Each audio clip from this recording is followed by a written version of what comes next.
nosso império.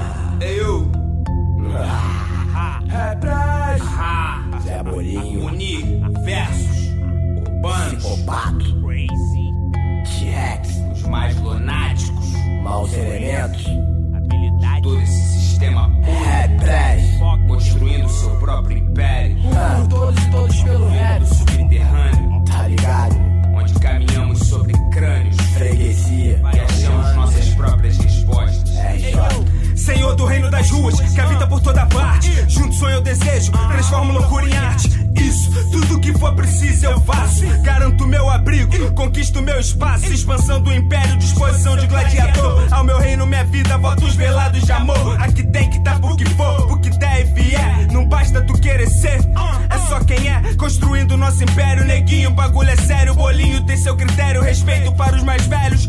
São magos com suas visões, são sábios com seus conselhos, são bruxas com suas poções. São meus versos proféticos e vossas concepções. São ações destemidas por um só ideal, mas por muitos temida e vista como ilegal. É ter ao seu favor quem desse solo é crio. Desejo de deixar os menores melhores dias. Aos menores melhores dias.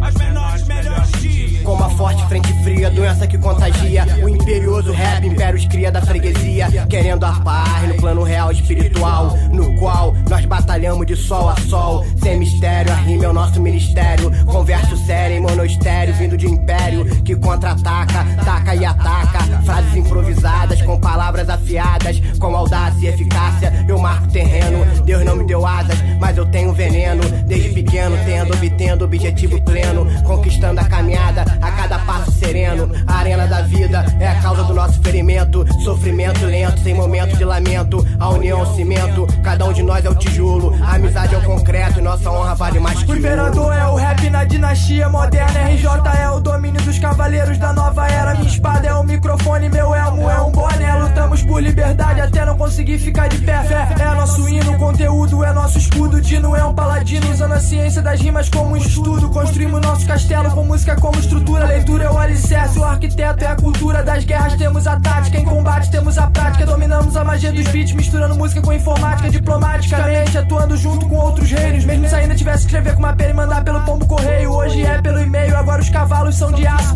Não existe mais rédea, porém tudo ainda é controlado. A resistência continuará contra as forças do mal. No nosso império sonoro, o underground é que é real.